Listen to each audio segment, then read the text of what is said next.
மாமல்லரும் எல்லாரும் போன பக்கத்தை சிவகாமி ஒரு செகண்ட் வெறிச்சு பார்த்துட்டு இருந்தா.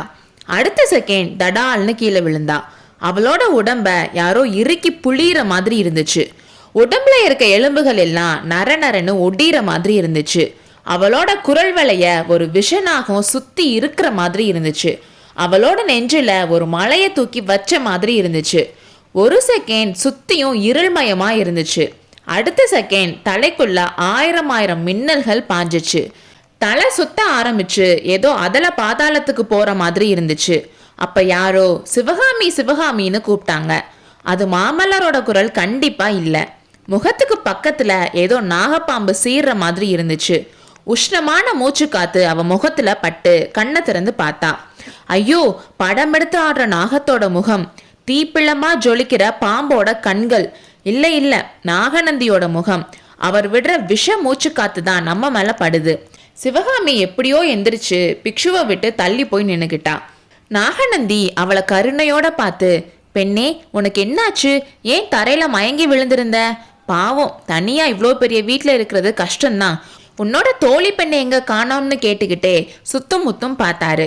அப்போ அவர் பார்த்த பக்கம் மாமல்லர் அவசரமா போறப்போ விட்டுட்டு போன தலைப்பாகையும் அங்கவஸ்திரமும் அங்க கிடக்கிறத பார்த்துட்டு சிவகாமிக்கு திகில் ஆயிடுச்சு. ஆனா நாகநந்தி அதை கவனிக்கல. பெண்ணே, நான் சொல்றத கேளு, ஓ நல்லதுக்கு தான் சொல்றேன்னு சொல்லி நாகநந்தி சிவகாமியோட கையை பிடிச்சாரு. அப்போ சிவகாமியோட உடம்பு நடுங்க ஆரம்பிச்சிருச்சு.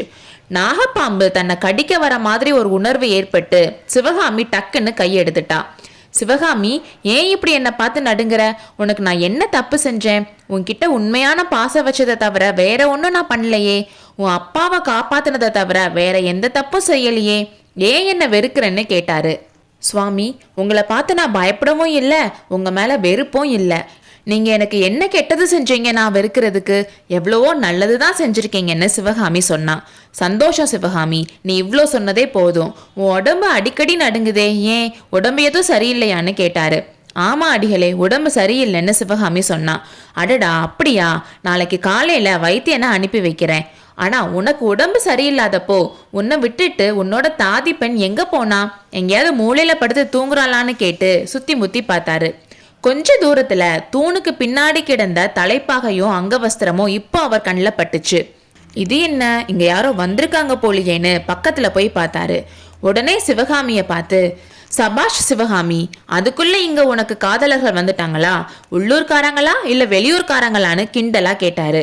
சிவகாமி அமைதியா நின்னதை பார்த்து, நல்லது, நீ பதில் சொல்ல மாட்ட, நானே போய் கண்டுபிடிக்கிறேன்னு சொல்லிட்டு வாசலுக்கு போனாரு.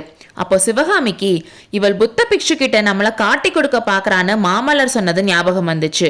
பிக்ஷு அவங்கள கண்டுபிடிச்சிட்டா வரப்போற விபரீதங்களை நினைச்சு பார்த்தா. என்ன பண்றதுன்னு சிவகாமி அங்கேயும் இங்கேயும் பார்த்தா.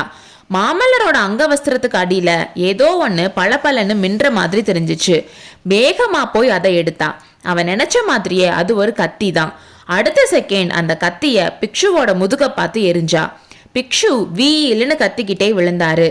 கத்தி பாஞ்ச இடத்துல இருந்து ரத்தம் கசிய ஆரம்பிச்சிச்சு. சிவகாமிய பார்த்து கனிவான குரல்ல, பெண்ணே, என்ன காரியம் செஞ்ச?